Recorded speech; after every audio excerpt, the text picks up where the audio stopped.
الصلاۃ والسلام علیک یا رسول اللہ، الصلاۃ والسلام علیک یا حبیب اللہ۔ السلام علیکم ورحمۃ اللہ وبرکاتہ۔ آج کا ہمارا عنوان ہے کہ غصے کے نقصانات کیا ہیں اور اس کی روک تھام کیسے کریں گے ہم۔ تو آج ہم اپنے سرکار نبی پاک صلی اللہ علیہ وآلہ وسلم کی احادیث کے مطابق، ان کے فرمان کے مطابق اور قرآن کے مطابق جو ہے وہ یہ جانیں گے کہ غصے کے نقصانات کیا ہیں۔ غصہ اگر حد سے بڑھ جائے تو یہ باعث ندامت بن جاتا ہے، اور غصہ جو ہے وہ ایک انسان کے لیے، اس کی انسان کی شخصیت پر جو ہے وہ ہمیشہ منفی اثرات جو ہے وہ مرتب کرتا ہے، اور ہمیشہ غصے کی وجہ سے ایک انسان جو کہ بہت زیادہ غصہ کرتا ہے، اس کو معاشرے میں ہمیشہ ندامت اور شرمندگی کا سامنا کرنا پڑتا ہے۔ اس کی وجہ سے ہمارے معاشرے میں نفرتیں جو ہیں وہ جنم لینا شروع کر دیتی ہیں۔ اس کے برعکس اگر ہم دیکھا جائے تو صبر جو ہے اور غصے کو پی جانا، اس سے انسان کی جو ہے وہ عزت بھی بڑھتی ہے اور اس کی اچھی شہرت بھی ملتی ہے، اور وہ اس کی نیک نامی کا باعث بنتا ہے۔ آج کل معاشرے میں غصہ جو ہے وہ بہت عروج پر ہے، اور ہر کوئی چاہے وہ سیاسی ہو یا مذہبی شخص ہو، وہ غصے سے بھرا ہوا ہے۔ معاف کرنا، درگزر کرنا اور غصے کا پی جانا جیسے ہمارے معاشرے سے اٹھا ہی لیا گیا ہے۔ انہی سخت حالات کے پیش نظر جو ہے ہمارا معاشرہ بہت ہی زیادہ تباہی کی طرف جا رہا ہے، اور انہی حالات کو مد نظر رکھتے ہوئے میں نے آج کا عنوان جو ہے وہ سلیکٹ کیا ہے کہ میں اپنے ویورز کے ساتھ اس کے نقصانات جو ہیں وہ ڈسکس کروں، تاکہ جہاں پر ہو سکے ہم اس پر کمی لانے کی کوشش کریں، کیونکہ ہر ایک انسان جو ہے، اس میں خود بھی شامل ہوں، ہر بندہ آج کل اتنا ٹیمپرامنٹ ہمارا لوز ہو چکا ہے کہ ہمیں ایک چھوٹی چھوٹی سی باتوں پر ہی غصہ آنا شروع ہو جاتا ہے۔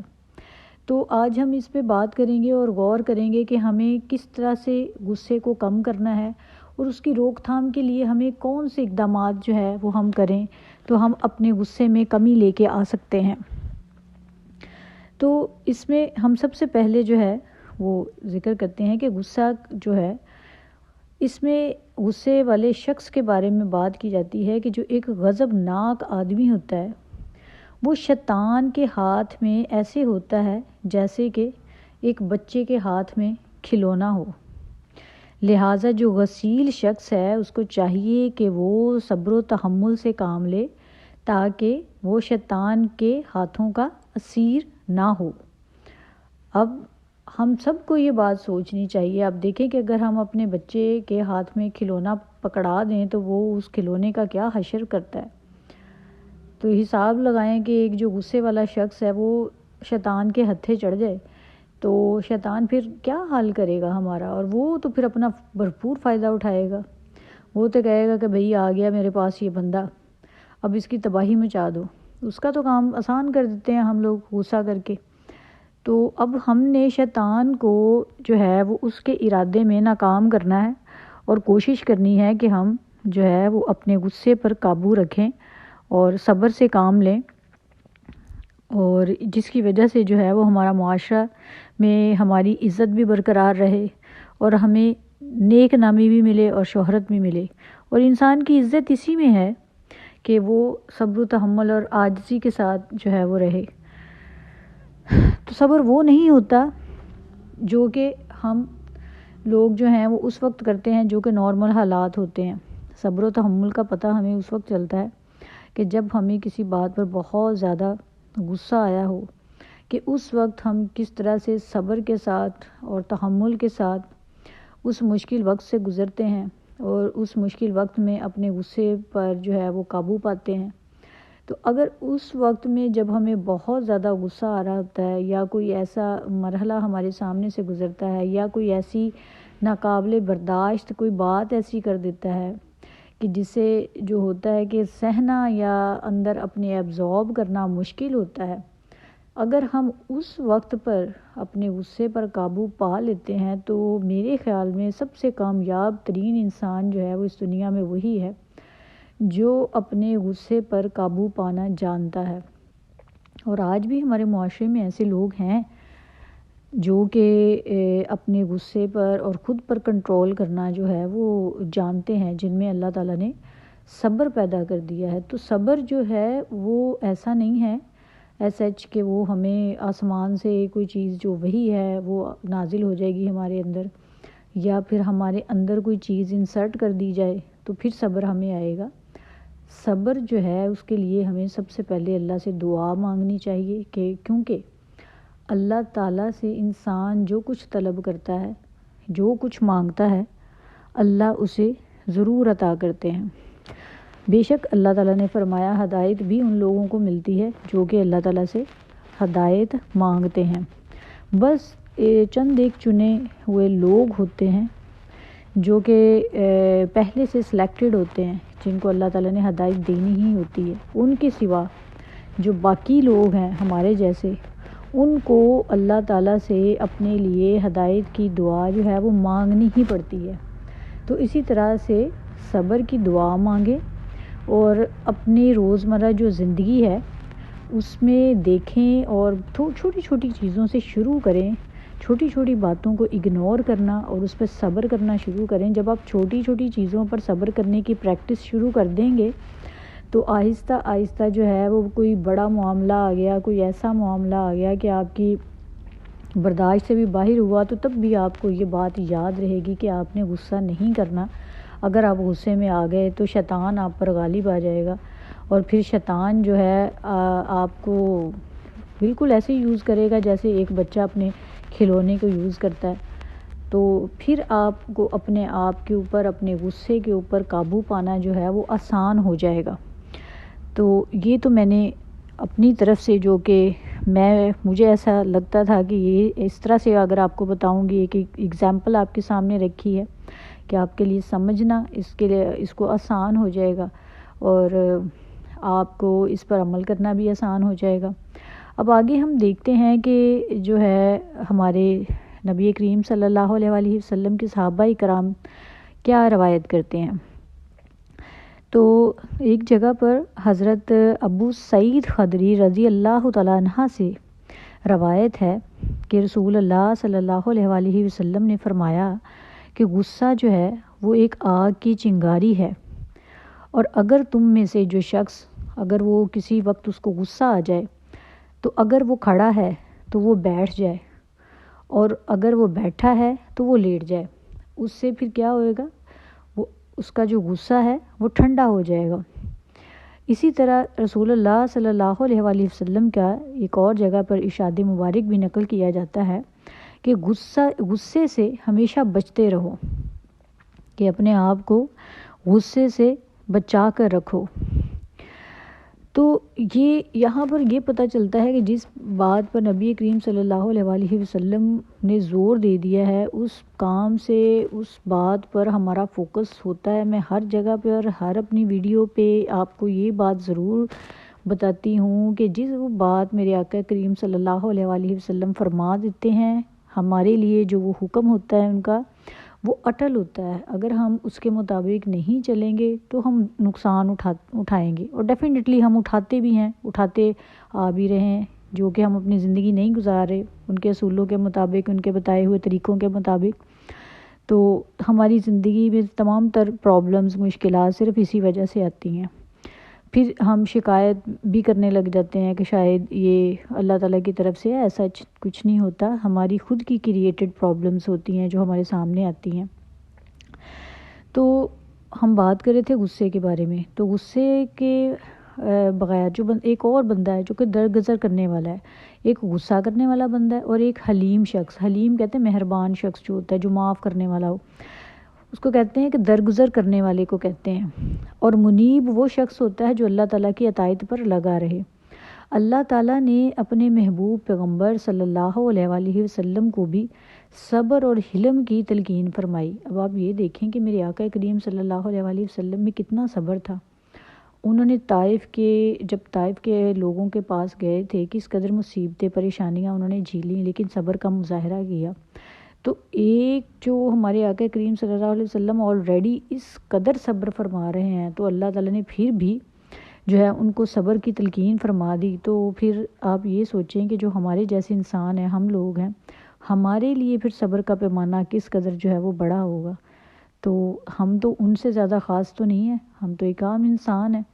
تو اگر وہ صبر کرنے کے باوجود اللہ تعالیٰ ان کو مزید یہی تلقین فرما رہے ہیں کہ آپ صبر کریں، تو جیسے کہ باقی انبیاء جو تھے، جتنے بھی انبیاء کرام گزر چکے، تو انہوں نے صبر کیا اور وہ اپنی صفت پر قائم بھی رہے۔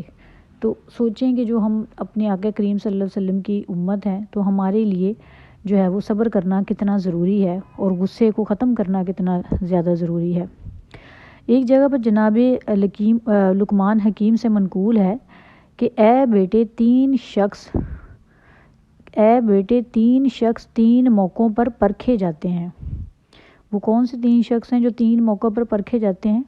حلیم و بردبار آدمی جو ہے وہ غصے کے وقت، بہادر آدمی جو ہے وہ لڑائی کے وقت، اور بھائی جو ہے وہ احتجاج کے وقت۔ ٹھیک ہے، یہاں پر آپ کو سمجھ آ رہی ہوگی کہ حلیم کس کو کہا گیا ہے؟ جو کہ معاف کرنے والا ہے۔ ٹھیک، اس کا یہ پتہ تب چلتا ہے، بردبار بندے کا تب پتہ چلتا ہے جب اس کو غصہ آتا ہے، اور بہادر آدمی کی بہادری کا پتہ تب چلتا ہے جب وہ کسی میدان میں لڑائی کا وقت آ جائے تو وہ کتنی بہادری سے اس میدان میں لڑتا ہے۔ اور بھائی احتجاج کے وقت، کہ بھائی کا پتہ اس وقت چلتا ہے کہ جب اس کے سامنے کسی قسم کا احتجاج ہو تو وہ جو ہے وہ کتنا ثابت قدم رہتا ہے۔ ٹھیک ہے، روایت میں یہ بھی ہے کہ ایک تابی کی ایک آدمی نے ان کے سامنے تعریف کی۔ یعنی تابی پتہ ہوگا آپ کو کس کو کہتے ہیں؟ صحابی وہ ہوتے ہیں جنہوں نے رسول صلی اللہ علیہ وآلہ وسلم کو دیکھا اور ان کے ہاتھ پر بیعت فرمائی اور اسلام قبول کیا۔ تابی وہ ہوتا ہے جس نے صحابہ کو دیکھ کر جو ہے وہ اسلام قبول کیا، اس کو تابی کہیں گے ہم۔ تو ایک تابی نے صحابہ اکرام رضی اللہ تعالیٰ عنہ کے سامنے جو تھی وہ ان کی تعریف کرنے لگے، تو کہنے لگے، تو جواب میں کیا کہا انہوں نے کہ اے اللہ کے بندے، تو نے میری تعریف کس وجہ سے کی ہے؟ کیا تو نے مجھے غصے کی حالت میں صبر والا پایا ہے یا بردبار پایا ہے؟ تو وہ کہنے لگا نہیں۔ کہا تو کیا تو نے کسی سفر میں میرا تجربہ کیا ہے اور مجھے اچھے اخلاق والا دیکھا ہے؟ وہ بولا نہیں۔ کہنے لگے تو کیا پھر کوئی امانت رکھ کر میرا تجربہ کیا ہے اور مجھے امین پایا ہے؟ اس شخص نے جواب دیا نہیں۔ فرمانے لگے پھر تو بہت افسوس کی بات ہے کہ کسی شخص کو دوسرے کی تعریف اس وقت تک زیبا نہیں دیتی جب تک ان تین باتوں میں سے کسی ایک کو وہ پرکھ نہ لے۔ کتنی خوبصورت بات کی ہے، اور ہم لوگ آج کل پتہ نہیں کون سا پیمانہ رکھ کے بیٹھے ہوئے ہیں دوسروں کی تعریفیں کرنے کا۔ اس میں ہم نے کسی بھی جگہ اپنے دین کو، اسلام کو پرائیورٹی دی نہیں ہوئی کہ ہم اگر کسی کو اپریشیٹ کسی بات پہ کر رہے ہیں تو آیا وہ اس معیار پہ پورا اترتا بھی ہے جس کے مطابق ہمارے سرکار نبی پاک صلی اللہ علیہ وآلہ وسلم نے فرمایا، اور جیسے ان کے صحابہ نے زندگی گزاری اور جو چیزیں انہوں نے بتائی، کیونکہ صحابہ اکرام رضی اللہ تعالیٰ عنہ کی ٹوٹل زندگی جو تھی وہ فالوئنگ تھی میرے آقا کریم صلی اللہ علیہ وسلم کی زندگی کی۔ تو اسی طرح تین باتیں جو ہیں وہ اہل جنت کے اخلاق میں سے بھی ہیں اور کسی عظیم انسان میں ہی پائی جاتی ہیں۔ یہ جو تین باتوں کا ہم نے ذکر کیا جو کہ ایک تابی کی تعریف کرنے پر صحابہ کرام رضی اللہ تعالیٰ عنہ نے فرمایا، کسی کے ظلم پر اس سے درگزر کرنا، اور پھر جو محروم رکھے اس کو عطا کرنا، کہ اگر کوئی بندہ جو ہے وہ آپ کو کوئی چیز دے کے خوش نہیں ہے لیکن آپ اس پر عطا پہ عطا کریں، یعنی مہربانی پہ مہربانی کرتے جائیں، اور پھر جو کوئی آپ کے ساتھ برائی کرے آپ اس کے ساتھ اچھا معاملہ کریں، یعنی اس سے بھلائی کریں۔ اور اللہ تعالیٰ کا ارشاد پاک ہے کہ سرسری برتاؤ قبول کر لیا کیجیے اور نیک کام کی تعلیم کر دیا کیجیے، اور جاہلوں سے کنارے ہو جایا کیجیے، کہ اگر آپ کے ساتھ کوئی نارمل سا برتاؤ بھی کرتا ہے نا تو اس سے خوش ہو جایا کریں، اسے قبول کیا کریں، اور نیک کام، ہمیشہ اچھے کام کی تعلیم دوسرے لوگوں کو دیا کریں۔ اور جاہلوں سے کنارے ہو جایا کریں، کہ جو لوگ جاہل ہیں، جاہل کس کو کہتے ہیں کہ جو ایسی بات کرتے ہیں، جو فضول کی بحث کرتے ہیں دین اسلام کے بارے میں، ان سے کنارہ کشی کر لیجیے کیجیے۔ تو کتنی اچھی باتیں جو ہیں وہ ہمارے دین اسلام ہمیں بتاتا ہے، اگر ہم اس پہ غور طلب کریں تو ہماری زندگیاں سنور سکتی ہیں۔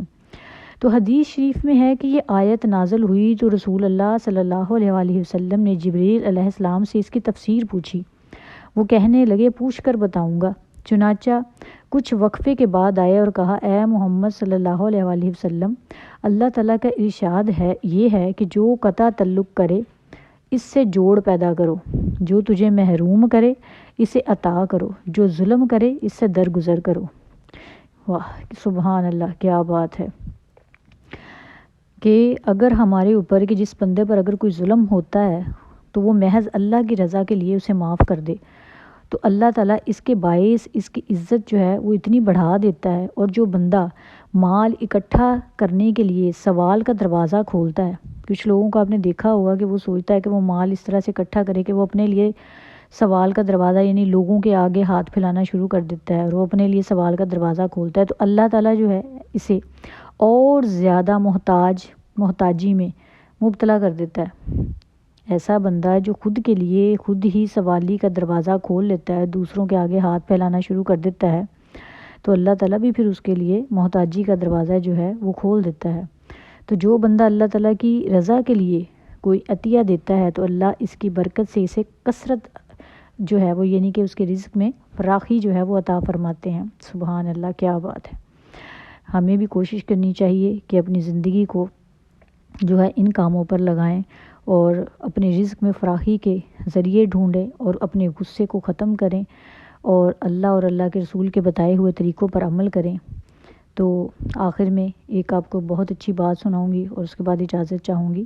اور اللہ تعالیٰ نے فرمایا کہ جس بندے پر کوئی ظلم ہوتا ہے، میں پہلے بھی آپ سے عرض کر چکی ہوں کہ وہ محض اگر اللہ تعالیٰ کی رضا کے لیے اس بندے کو معاف کر دے تو اللہ تعالیٰ اس کے باعث اس کی عزت بڑھا دیتا ہے۔ کہ کسی پر ظلم ہوا ہے وہ پھر بھی اس بندے کو معاف کر دے، اور سم ٹائم ایسا بھی ہوتا ہے کہ وہ بندہ خود بھی معافی مانگ رہا ہوتا ہے تو پھر اللہ تعالیٰ اس کی جزا اس کو دیتا ہے، اس کی عزت بڑھا دیتا ہے۔ اور جو بندہ مال اکٹھا کرنے کے لیے سوال کا دروازہ کھولتا ہے یعنی کہ وہ خود ہی اپنے مال اکٹھا کرنے کے لیے کسی دوسرے کے آگے ہاتھ پھیلاتا ہے تو پھر اللہ تعالیٰ بھی اس کو ہمیشہ کے لیے محتاج بنا دیتا ہے، اللہ تعالیٰ اس کے لیے محتاجی کے دروازے جو ہے وہ کھول دیتا ہے۔ اور جو بندہ اللہ کی رضا کے لیے کسی کو کوئی عطیہ دیتا ہے، کوئی تحفہ دیتا ہے تو اللہ تعالیٰ پھر اس کے لیے برکت کے دروازے کھول دیتا ہے، اس کے رزق میں برکت اور فراخی عطا فرماتا ہے۔ اللہ آپ سب کا اور ہمارا حامی و ناصر ہو۔ انشاءاللہ امید کرتی ہوں کہ آج بھی ہم اس عنوان سے کچھ نہ کچھ ضرور سیکھیں گے اور ہماری زندگیوں میں ضرور تبدیلی آئے گی۔ اللہ آپ سب کا حامی و ناصر ہو۔ جزاک اللہ۔